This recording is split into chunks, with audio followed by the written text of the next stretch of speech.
Hello Sudheer Varma గారు. Hello brother.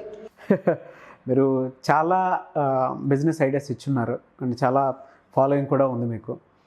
అయితే ప్రస్తుతం ఉన్నదానికి అడుగుతున్నానండి. నాకు రెగ్యులర్గా అడిగినటువంటి క్వశ్చన్, డిజిటల్ మార్కెటింగ్ అనేది ఏ విధంగా స్టార్ట్ చేయాలి, దానికి పెట్టుబడి ఎంత ఉండాలి అండ్ క్వాలిఫికేషన్ ఏమైనా ఉంటుందా అనేది. ఓకేనండి. బేసిక్గా డిజిటల్ మార్కెటింగ్ ఇవాళ బజ్జింగ్ వర్డ్ అండి. దీనికి పెద్దగా క్వాలిఫికేషన్ కానీ డిగ్రీస్ కానీ ఏం అవసరం లేదు. ఎవరైనా సరే ఈవెన్ బెంగళూరులో కానీ హైదరాబాద్లో కానీ చాలా ఇన్స్టిట్యూట్స్లో ఈ డిజిటల్ మార్కెటింగ్ కోర్స్ అనేది నేర్పిస్తున్నారు. అయితే ఇందులో ఉన్న కొన్ని అపోహలు ఏంటంటే, డిజిటల్ మార్కెటింగ్ అనేసరికి ఒక కంపెనీ తరపున లేదా ఒక పర్సన్ తరపున ఒక చిన్న పోస్టర్ డిజైన్ చేసి సోషల్ మీడియాలో ఐదర్ ఫేస్బుక్లో కానీ ఇన్స్టాగ్రామ్లో కానీ లేదా యూట్యూబ్లో చిన్న వీడియో కానీ పెట్టేస్తే డిజిటల్ మార్కెటింగ్ అనుకుంటారు. బేసిక్గా ఈ డిజిటల్ మార్కెటింగ్ ప్రీవియస్ మన రెగ్యులర్ మార్కెటింగ్ మెథడ్స్ కన్నా చాలా డిఫరెంట్గా ఉంటుంది. చూడండి, ఈరోజు స్మార్ట్ ఫోన్ లేని వాళ్ళు ఎంతమంది? ప్రతి ఒక్కరి చేతిలో స్మార్ట్ ఫోన్ ఉంది.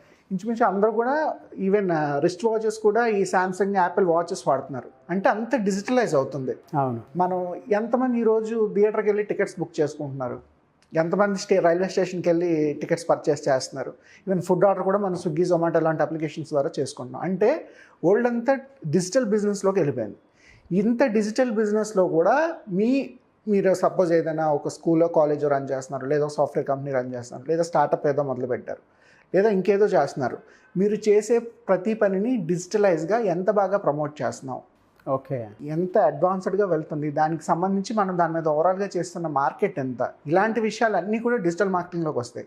బేసిక్గా digital marketing is an ocean అండి. ఈవెన్ నాకు తెలిసింది కూడా ఒక 20-30% అనుకోవచ్చు. 100% ఎవరికీ తెలియదు. ఎందుకంటే ప్రతిరోజు దీని మీద కొత్త మెథడ్స్, కొత్త ఎక్స్పెరిమెంట్స్ జరుగుతున్నాయి. ఇంతకుముందు ఏం చేసేవారంటే, ఈ గూగుల్ కానీ ఫేస్బుక్ కానీ సపోజ్ మీరు ఒక లీడ్ క్యాంపెయిన్ రన్ చేశారు. మీరు ఏదో కొత్తగా బిజినెస్ స్టార్ట్ చేశారు, ఒక హాస్పిటల్ స్టార్ట్ చేశారు. హాస్పిటల్లో డెంటిస్ట్రీ ఉంది. డెంటిస్ట్రీకి నెంబర్ ఆఫ్ లీడ్స్ కావాలి. అంటే మాకు డెంటల్ ప్రాబ్లం ఉంది, మీ హాస్పిటల్కి వచ్చి మేము కన్సల్టేషన్ చేస్తామని ఆన్లైన్లో బుక్ చేసుకోవాలి. దానికి సంబంధించి మనం ఒక పోస్టర్, వీడియో క్రియేటివ్గా డిజైన్ చేసి సోషల్ మీడియాలో అప్లోడ్ చేసి దానికి ఒక లీడ్ క్యాంపెయిన్ రన్ చేస్తాం. ఈ లీడ్ క్యాంపెయిన్ రన్ చేస్తున్నప్పుడు దీంట్లో చాలా స్ట్రాటజీస్ ఉంటాయి. సపోజ్ మీరు ఒక న్యూస్ పేపర్లో యాడ్ ఇచ్చారనుకోండి, మీ పర్టికులర్ ఈ డెంటల్ క్లినిక్ కోసం ఒక న్యూస్ పేపర్లో యాడ్ ఇస్తే ఎంతమందికి రీచ్ అవుతుంది? న్యూస్ పేపర్స్ తీసుకునే దాన్ని బట్టి, అది మనం వేసిన ఫస్ట్ కాలమా మిడిల్ కాలమ్ బట్టి ఉంటుంది. పర్టికులర్గా ఆ న్యూస్ పేపర్ ఎంతమంది చదువుతారు అండ్ అది ఏ లొకేషన్లో ఉంది, ఇలాంటివన్నీ parameters. Regular marketing, even TV advertisement అయినా, రేడియో అడ్వర్టైజ్మెంట్ అయినా, ఒక నార్మల్ హోర్డింగ్ అయినా, ఇదంతా ఒక పారామీటర్. అంటే దీనికి ఇంతే లిమిటేషన్.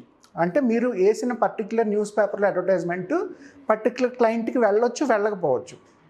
బట్ డిజిటల్ మార్కెటింగ్ను ఒక లీడ్ క్యాంపెయిన్ రన్ చేస్తే ఎలా జరుగుతుందంటే, సపోజ్ అమీర్పేట లొకేషన్లో 18 to 50 years మధ్యలో వాళ్ళకి మాత్రమే, లేదా మేల్ ఫీమేల్ ఎవరికైనా సరే పర్టికులర్గా సెట్ అయిన ఏజ్ గ్రూప్కి సెట్ అయిన లొకేషన్లో మనం ఒక 2,000 రూపాయలు యాడ్ పెడితే అయిపోతుంది. మీరు న్యూస్ పేపర్లో ఒక అడ్వర్టైజ్మెంట్ వేయాలంటే 50,000 అవుతుంది. అది ఎంతవరకు రీచ్ అవుతుందో తెలియదు. బట్ జస్ట్ 2,000-3,000 రూపీస్తో పర్టికులర్ క్లయింట్ని మీరు ఫోకస్ చేయొచ్చు. ఇది ఒక లీడ్ జనరేషన్ క్యాంపెయిన్. ఇందులో లేదు అంటే డిజిటల్ మార్కెటింగ్లో ఎందులో అంటారు, ఇన్స్టాగ్రామా, ఫేస్బుక్, ఎందులో అయినా చేయొచ్చండి. ఇప్పుడు యూట్యూబ్ అనుకోండి, యాడ్స్ వస్తాయి. మనం ప్రతి చూసే యూట్యూబ్ అడ్వర్టైజ్మెంట్లో ఒక యాడ్స్ జనరేట్ అవుతాయి. అది కూడా మీ పారామీటర్స్ని బట్టి సెట్ అయిపోతుంది. అంటే మీరు లాగిన్ అయినప్పుడు మీ ఏజ్ ఏంటి, మీ లొకేషన్ ఏంటి, మీ జెండర్ ఏంటి అనేది మనం డిఫాల్ట్గా ఇస్తున్నాం. అవును. అండ్ ప్రతి యాప్కి మనం పర్మిషన్ ఇస్తున్నాం. మేలా ఫిమేలా, మన ఫొటోస్ యాక్సెస్ చేయడానికి, మన మెయిల్స్ లైక్ మెసేజెస్ అన్నిటికీ యాక్సెస్ ఇస్తున్నాం కెమెరాకి. సో సిస్టమ్ ఆటోమేటిక్గా డిజైన్ చేస్తుంది మీరు ఎవరు, ఎక్కడ ఉన్నారని. సో ఈ ఐడెంటిటీని బట్టి యాడ్ అనేది మీకు రీచ్ అవుతుంది. ఈవెన్ ఓకే, రీసెంట్గా చూసుకుంటే క్రెడ్ అప్లికేషన్ ఉంది. క్రెడిట్ కార్డ్స్ పేమెంట్స్ కోసం క్రెడ్ అనే అప్లికేషన్ అందరూ యూజ్ చేస్తున్నారు. బట్ ఈరోజు క్రెడ్ చేస్తున్న బిజినెస్ ఏమీ లేదు. వాడంతా ఫ్యూచర్ అనలిటిక్స్. అంటే క్రెడిట్ కార్డ్స్ ఏ పర్సన్ ఏ లొకేషన్లో ఎక్కువగా యూజ్ చేస్తున్నారు అంటే, మీరు సినిమా థియేటర్స్కి ఎక్కువ క్రెడిట్ కార్డ్ యూజ్ చేస్తున్నారా, రెస్టారెంట్స్కి ఎక్కువ యూజ్ చేస్తున్నారా, షాపింగ్కి యూజ్ చేస్తున్నారా, ఏ లొకేషన్లో యూజ్ చేస్తున్నారా అనే అనలిటిక్స్ ఫ్యూచర్లో రిప్రజెంట్ చేసి వాళ్ళు కార్పొరేట్ కంపెనీస్కి సేల్ చేసుకుంటారు ఆ డేటాని. సో మీరు ఎక్కడ చేసినా ఈ డిజిటల్ ప్రెజెన్స్ అనేది ఉంది. ఇలాంటి ట్రెండింగ్లో ఈ డిజిటల్ మార్కెటింగ్ ఎంతవరకు యూజ్ అవుతుంది అంటే, ఒక 20,000-30,000 పెట్టే న్యూస్ పేపర్ యాడ్ కన్నా ఒక 5,000-10,000లో పెట్టే డిజిటల్ మార్కెటింగ్ లీడ్ క్యాంపెయిన్ మీకు మంచి రిజల్ట్ ఇస్తుంది. ఇప్పుడు మీరు ఒక ఇంజనీరింగ్ కాలేజ్ పెట్టారు, మీకు కావాల్సిన వాళ్ళు ఎవరు 15 to 17 మధ్య ఉండే స్టూడెంట్స్ అడ్మిషన్స్ కావాలి కాబట్టి ఏ location across Andhra Pradesh, across India ఎక్కడైనా రావచ్చు మనకి students. Majorly Andhra Pradesh, Telangana states అనుకుందాం. ఈ స్టేట్స్లో 15 to 17 ఏజ్ గ్రూప్లో ఎవరైతే స్టూడెంట్స్ ఉన్నారో మేల్ అండ్ ఫీమేల్, వీళ్ళకి మాత్రమే మనం యాడ్ రన్ చేయాలనుకుంటే పర్టికులర్ ఎవరైతే Instagram users, Facebook users, YouTube users ఉన్నారో వాళ్ళకి అడ్వర్టైజ్మెంట్ ప్లేస్ అవుతుంది. సో మనం సెట్ చేసేటప్పుడు ఈ పారామీటర్స్ అన్నీ చెక్ లిస్ట్ చూసుకుంటాం, ఎవరెవరికి యాడ్ కావాలి, ఏ లొకేషన్లో కావాలి. దాన్ని బట్టి ఫేస్బుక్ కానీ యూట్యూబ్ కానీ మీకు ముందే చెప్తుంది బడ్జెట్ ఎంత అవుతుందని. అది 5,000 అవుతుందా, 10,000 అవుతుందా, 20,000 అవుతుందని. సపోజ్ ఫస్ట్ డే ఒక లీడ్కి 110 రూపీస్ అయింది అనుకోండి, సెకండ్ డే అది 90 రూపీస్ అవుతుంది, థర్డ్ డే 80 రూపీస్ అవుతుంది. అలా మీ లీడ్ కాస్ట్ కూడా తగ్గిపోతుంది. ఓకే. సో ఎవరైతే ఎంతమంది యూజ్ చేశారో ఆ లీడ్ని బట్టి మీరు పే చేసిన అమౌంట్ కూడా డిడక్ట్ అవుతూ ఉంటుంది. ఇది ఓవరాల్గా ఫస్ట్ డిజిటల్ మార్కెటింగ్ అనే సబ్జెక్ట్. అంటే మీరు అడ్వర్టైజ్మెంట్స్ చేయొచ్చు, ప్రమోషన్స్ చేయొచ్చు, లీడ్స్ జనరేట్ చేసుకోవచ్చు, లేదా ఓన్లీ మార్కెటింగ్ చేయొచ్చు, మీ బ్రాండ్ ప్రమోట్ చేయొచ్చు. మీకు ఈరోజు అమూల్ అనే బ్రాండ్ మనందరికీ తెలుసు. వాళ్ళు ఏం చేస్తారు, లాస్ట్ అమూల్ స్టార్ట్ అయిన దగ్గర నుంచి ఈ రోజు వరకు కూడా హోర్డింగ్స్ ఒక టైప్ ఆఫ్ కార్టూన్లో డిజైన్ చేస్తుంది అమూల్ ఎప్పుడు కూడా. అది బ్రాండింగ్ అంటారు దాన్ని. రెడ్ బుల్ యాడ్ చూడండి, ఎప్పుడు ఒకలా కనిపిస్తుంది, ఒక బ్లాక్ అండ్ వైట్ కార్టూన్లో. ఇంతకుముందు వడాఫోన్ మనకి జూజు యాడ్స్ వచ్చేవి, చాలా పాపులర్ అయింది అది కూడా. ఇదంతా బ్రాండింగ్లోకి వస్తుంది. సో డిజిటల్ మార్కెటింగ్లో ఈ సబ్జెక్ట్ అంతా డిఫరెంట్ అనమాట. సెర్చ్ ఇంజిన్ ఆప్టిమైజేషన్ అని, సోషల్ మీడియా మార్కెటింగ్ అని, బ్రాండింగ్ అని, కలర్ కాంబినేషన్స్, టెక్స్ట్ ఎలా ఉండాలి, ఫోంట్ ఎలా ఉండాలి, చాలా వ్యాస్ట్ సబ్జెక్టు. అయితే ఇది అందరికీ ఒకే రకంగా ఉండాల్సిన రూల్ అయితే లేదు. ఇంతకుముందు మనం ఒక లీడ్ క్యాంపెయిన్ రన్ చేస్తే 2 months 3 months వరకు ఫేస్బుక్ దాన్ని ఒకే రకంగా ట్రీట్ చేసేది. అంటే క్యాంపెయిన్ రన్ చేసేది, దానికి మనం డబ్బులు పే చేసేవాళ్ళం. ఫేస్బుక్ వాళ్ళకి, గూగుల్ వాళ్ళకి మనీ దీని నుంచి జనరేట్ చేస్తారు. ఇప్పుడు వాళ్ళు ఏం చేస్తారంటే ఎవ్రీ మంత్ వాళ్ళ ఆల్గారిథం చేంజ్ చేస్తారు. సో ఆల్గారిథం బట్టి మనం కూడా మళ్ళీ అమౌంట్ పే చేస్తూ ఉండాలి వాళ్ళకి. ఓకే. సో దీన్ని బట్టి ఈ డిజిటల్ ప్రెజెన్స్ అంతా జరుగుతుంది. ఇప్పుడు చూడండి, ఎక్కువగా అవుట్డోర్ అడ్వర్టైజ్మెంట్స్ కానీ చాలా మటుకు తగ్గిపోయాయి. ప్రతి అడ్వర్టైజ్మెంట్ ఇవాళ మీరు ఇన్స్టాగ్రామ్ ఓపెన్ చేస్తే 2 minutesకి ఒక యాడ్ కనిపిస్తుంది. యూట్యూబ్ ఓపెన్ చేస్తే ఖచ్చితంగా ఒక 2 minutesకి ఒక అడ్వర్టైజ్మెంట్ కనిపిస్తుంది, ఏదో ఒక బ్రాండింగ్ మీద. సో ఈ ప్రెజెన్స్ పెరుగుతుంది కాబట్టి డిజిటల్ మార్కెటింగ్ యూజర్స్ కానీ కంపెనీస్ కానీ బాగా పెరిగిపోయాయి. అయితే ఇందాక మీరు అడిగినట్టు ఫస్ట్ డిజిటల్ మార్కెటింగ్ ఎవరు చేయొచ్చు, కనీసం 10th ఇంటర్మీడియట్ చదువుకొని క్వాలిఫికేషన్ అనేది నిజంగా దీనికి మ్యాండేటరీ కాదు. ఎందుకంటే ఇది ఒక 4 ఏళ్ల ఇంజనీరింగ్ ప్రొఫెషనల్ కోర్స్ కాదు, 5 ఏళ్ళగా మెడిసిన్ కోర్స్ ఏం కాదు. ఎవరైనా సరే డిజిటల్ మార్కెటింగ్ చేయొచ్చు. ఓకే. దీనికి మెయిన్గా కావాల్సింది ఇంటర్నెట్ యూసేజ్ బాగా తెలియాలి, టైపింగ్ లాంటివి తెలియాలి, కొన్ని డిజైనింగ్ వర్క్ కూడా వస్తే చాలా మంచిది. ఎందుకంటే డిజైనింగ్ అనేది మీకు కొన్ని స్ట్రాటజీస్ నేర్పిస్తుంది. కలర్స్ ఎలా ఉండాలి, ఫోంట్ ఎలా ఉండాలి. ఇప్పుడు మీ బ్రాండ్ కలర్ ఒకలా ఉంది, ఇక్కడ మనం యూజ్ చేస్తున్న ఫోంట్ కానీ టెక్స్ట్ కానీ డిఫరెంట్గా ఉందనుకోండి, అది మ్యాచ్ అవ్వదు. సో బేసిక్ డిజైనింగ్ అనేది కొంచెం తెలియాలి, 100% అవసరం లేదు, కొంచెం తెలుసుకుంటూ ఉండాలి. అండ్ ఎవరైనా సరే ఒక 2 నెలలు 3 నెలలు ఐదర్ ఆన్లైన్లో కానీ ఆఫ్లైన్లో కానీ ఏదో డిజిటల్ మార్కెటింగ్ వర్క్ చేస్తున్న వాళ్ళని ఎవరినైనా సరే వాళ్ళ దగ్గర యాజ్ అ స్టూడెంట్ గానో ఇంటర్న్షిప్ గానో ఈ డిజిటల్ మార్కెటింగ్ కోర్స్ అనేది ఎవరైనా నేర్చుకోవచ్చు. ఓకే. లేదు డిజిటల్ మార్కెటింగ్ కంపెనీ పెడదాం, దీని మీద బిజినెస్ బాగా జనరేట్ చేద్దాం అనుకుంటే హార్డ్లీ 1 or 2 persons ఇనీషియల్గా ఒక 1 or 2 persons 2 ల్యాప్టాప్స్ ఒక ఇంటర్నెట్ ఉంటే సరిపోతుంది ఈ బిజినెస్ స్టార్ట్ చేయడానికి. But end of the day client కావాలి మనకి. అంటే ఒక బిజినెస్ చేస్తున్న వాళ్ళు ఒక చిన్న రెస్టారెంట్ ఏదో స్టార్ట్ చేశారు కొత్తగా మన అమీర్పేటలో, వాళ్ళకి చుట్టుపక్కల స్టూడెంట్స్ అందరికీ జస్ట్ దాని గురించి తెలియాలి, లీడ్స్ కూడా అవసరం లేదు. ఏం చేస్తారు, డైలీ మార్నింగ్ ఆఫ్టర్నూన్ కొన్ని పోస్టర్స్ డిజైన్ చేసి సోషల్ మీడియా అప్లోడ్ చేస్తూ ఉంటారు. ఓకే. ఎవరైనా రెస్టారెంట్కి వచ్చారనుకోండి, ఒక సెల్ఫీ తీసి ఇన్స్టాగ్రామ్లో ఎందులోనే హ్యాష్-ట్యాగ్ చేసి పెడతారు, లేదా ఫేస్బుక్లో హ్యాష్-ట్యాగ్ చేసి పెడతారు.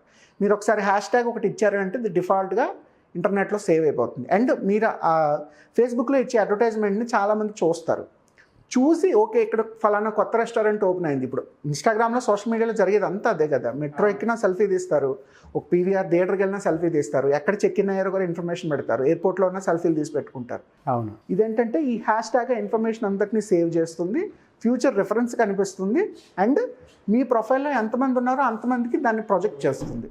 సో ఈరోజు మీరు హ్యాష్-ట్యాగ్ SumanTV అని కొడితే మీరు చేసిన వర్క్ అంతా కనిపిస్తుంది. అవును. సో మీ వీడియో మీద హ్యాష్-ట్యాగ్ SumanTV ఒకటి సరిపోతుంది. ఈరోజు నా వర్క్కి హ్యాష్-ట్యాగ్ Sudheer Varma అని కొడితే చాలు, సోషల్ మీడియాలో నా ప్రెజెన్స్ ఏముందో తెలుస్తుంది. చాలా సింపుల్ అనమాట డిజిటల్ మార్కెటింగ్ అనేది.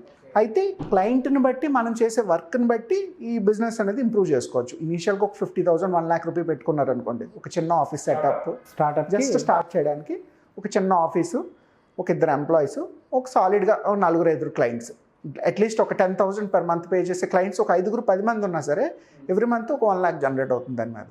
ఈ 10,000కి ఏ వర్క్ చేయగలం, లేదా 1 lakh ఇస్తే ఎంత వర్క్ చేయగలం, 10 lakh ఇస్తే ఎంత వర్క్ చేయగలం. ఇప్పుడు టాటా మహేంద్ర లాంటి కార్పొరేట్ కంపెనీస్ మంత్కి 2 crores 5 crores కూడా ఇవ్వడానికి ఏమాత్రం వెనకాడు. అంతెందుకు 2 years పోతే ఎలక్షన్స్ వస్తున్నాయి. ఈ పొలిటీషియన్స్ అందరికీ డిజిటల్ మార్కెటింగ్ కావాలి. తెలుసు కదా, మోడీ డిజిటల్ ప్రెజెన్స్ మీద 2 సార్లు పీఎంగా గెలిచాడు. అవును. సో ఇప్పుడు ఈ రోజు రేపు డిజిటల్ మార్కెటింగ్ ఫలానా వాళ్ళకి పనికొస్తుంది, ఫలానా వాళ్ళకి పనికిరాదన్న లాజిక్ అయితే లేదు. మన కెపాసిటీని బట్టి, మన ఇన్వెస్ట్మెంట్ బట్టి మనం మార్కెట్లో ఎంతవరకు వెళ్దాం అనుకుంటే అంతవరకు స్కోప్ ఉంది. లేదు సార్, అంటే మీరు చెప్పిన దాని ప్రకారం 15 నుంచి 1 lakh వరకు ఎవరైతే పెట్టుకుంటే అక్కడ నుంచి రైట్ క్లయింట్ దొరికితే ఖచ్చితంగా మూవ్ ఆన్ అవ్వచ్చు అని చెప్పేసి అంటున్నారు కదా. సో ఇందులో ముఖ్యంగా రిటర్న్స్ ఏ విధంగా ఉంటాయి, అంటే మనం ఒప్పుకున్నటువంటి ప్రాజెక్ట్కి ఏ విధంగా తీసుకోవచ్చు, ఏ విధంగా వెళ్ళొచ్చు అంటారు, మినిమం మ్యాక్సిమం? నైస్ అండి, మంచి క్వశ్చన్. బేసిక్గా డిజిటల్ మార్కెటింగ్, సాఫ్ట్వేర్ ఇండస్ట్రీ ఇవి కంప్లీట్గా సర్వీస్ సెగ్మెంట్లోకి వస్తాయి. అంటే మనం ఒక వస్తువుని కానీ, ఐటెంని కానీ, లేదా ఒక సాఫ్ట్వేర్ ప్రొడక్ట్ని కానీ సెల్ చేయట్లేదు, సర్వీస్ని సెల్ చేస్తున్నాం. సర్వీస్లో స్టాండర్డ్గా ఎప్పుడూ కూడా 30% మార్జిన్ ఉండేలా చూసుకోవాలి. ఓకే, అంటే మీకు ఒక ₹1,00,000 వచ్చిందంటే 30,000 ప్రాఫిట్ వచ్చే విధంగా మనం ప్లాన్ చేసుకోవాలి. ఈ ఖర్చు ఎలా అవుతుంది, ఇప్పుడు మనం 2 ఎంప్లాయీస్ని పెట్టాం, ఇద్దరికి కలిపి ఒక 15,000 శాలరీ అనుకోండి, అదొక 30,000 అవుతుంది. మంత్లీ రెంట్, ఎక్స్పెన్సెస్, ఏసీ అన్నీ కలిపి ఇంకో 20,000 అనుకోండి, 50,000 అవుతుంది. ఒక ₹1 lakh క్లయింట్ మీద 50,000 పోతుంది, 50% మీకు మిగులుతుంది. సో మనం చేసేదాన్ని బట్టి, లేదు ఇంకొక 2 క్లయింట్స్ పెరిగారు అనుకోండి, ఇంకొక ఎంప్లాయీని పెంచాల్సిన అవసరం ఉంటుంది. అక్కడ 45,000 అవుతుంది, ఇక్కడ మళ్ళీ ఇంకో 10,000 బ్యాలెన్స్ మిగులుతుంది. సో మినిమం 30% మార్జిన్ ఉండే విధంగా ప్లాన్ చేసుకోవాలి. ఇక్కడ మెయిన్ ఖర్చు మీకు ఇనీషియల్గా ఇన్ఫ్రాస్ట్రక్చర్ అవుతుంది.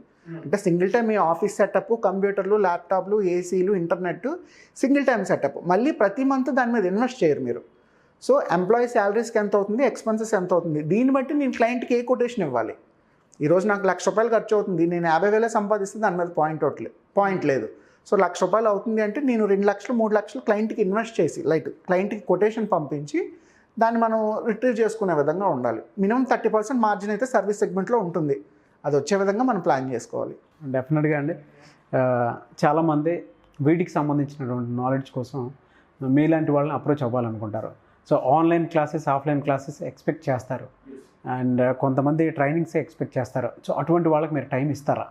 తప్పకుండానండి. మేము ఇంతకుముందు ఈవెన్ విశాఖపట్నంలో 2-3 వర్క్షాప్స్ 1 day కంప్లీట్గా కండక్ట్ చేసాం డిజిటల్ మార్కెటింగ్ మీద. అంటే దీని ప్రెజెన్స్ ఎంతవరకు అవసరం, ఈరోజు స్టూడెంట్స్కి కానీ, టీచర్స్కి కానీ, ఫ్యాకల్టీకి కానీ, ఎంప్లాయీస్, ఫ్రీలాన్సర్స్ ప్రతి ఒక్కరికి ఈరోజు డిజిటల్ ప్రెజెన్స్ అవసరం.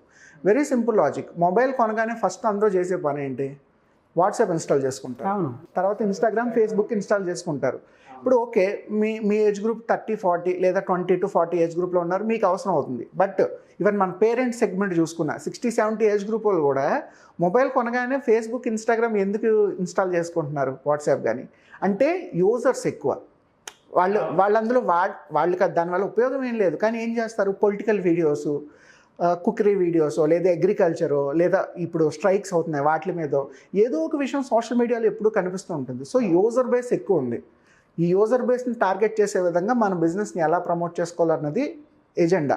సో దీనికి సంబంధించి మనం 1 day 2 days లేదా కంటిన్యూగా 3 days 4 days షెడ్యూల్స్ కానీ, లేదా 1 week అంటే డైలీ 2 hours 3 hours టైం చేస్తూ దాని మీద ప్రాక్టీస్ చేస్తూ ఫుల్ ఫ్లెడ్జ్డ్గా కోర్సు నేర్చుకునే విధంగా. అంటే కేవలం నేను ఒక 2 గంటలు చెప్పేసి వదిలేయడం ఏం ఉపయోగం లేదు. సో ఒక పక్కన ట్రైన్ చేస్తూ ఇంకో పక్కన ప్రాక్టికాలిటీ కూడా అప్లై చేస్తూ వాళ్ళని ఇంప్రూవ్ చేయడం వల్ల ఈ స్కోప్ అయితే బాగా పెరుగుతుంది. ఇలాంటి వర్క్షాప్స్ మనం రెగ్యులర్గా కండక్ట్ చేయొచ్చు కూడా. మేము ఆల్రెడీ చాలా ఇంజనీరింగ్ కాలేజెస్లోని ఇండివిజువల్గా ఎవరైనా అప్రోచ్ అవ్వచ్చు హ్యాపీగా. Thank you sir, thank you so much Sudheer Varma గారు. Thank you brother, thank you so much. చూసారు కదండి ఈ వీడియోపై మీ అభిప్రాయాన్ని కామెంట్ బాక్స్లో పోస్ట్ చేయండి. అండ్ పర్టికులర్గా మీకు ఏదైనా బిజినెస్ ఐడియా ఉంటే, సో దానికి సంబంధించినటువంటి విషయంలో ప్రొసీజర్ ఏ విధంగా ఉంటుంది, అండ్ ఏ విధంగా వెళ్ళాలి, టర్న్ ఓవర్స్ ఏ విధంగా ఉంటుంది అనేటువంటి ఐడియాని మీరు తెలుసుకోవాలి అనుకుంటే కింద కామెంట్ బాక్స్లో పోస్ట్ చేయండి. సో నేను సుధీర్ వర్మ గారు ఖచ్చితంగా దాని మీద వీడియో చేయడం జరుగుతుంది. అండ్ మీరు కనుక సుధీర్ వర్మ గారి ఐడియా నచ్చింది అని అంటే, డిజిటల్ మార్కెటింగ్ మీద మీరు వెళ్ళాలి అనుకుంటే వెంటనే స్క్రీన్ మీద కనిపిస్తున్న నెంబర్కి సంప్రదించండి. అండ్ క్లాసెస్ అయితే రెగ్యులర్గా ఆన్లైన్, ఆఫ్లైన్ జరుగుతూ ఉంటాయి. వాటికి సంబంధించింది కూడా మీరు ఎన్రోల్ చేసుకుని ముందుకెళ్ళాలి అనుకుంటే స్క్రీన్ మీద కనిపిస్తున్న నెంబర్కి సంప్రదించండి. ఈ వీడియో లైక్ చేయండి, షేర్ మాత్రం తప్పకుండా చేయండి. ఇలాంటి మరిన్ని వీడియోస్ కోసం మా ఛానల్ ఫాలో అవ్వండి. Thank you.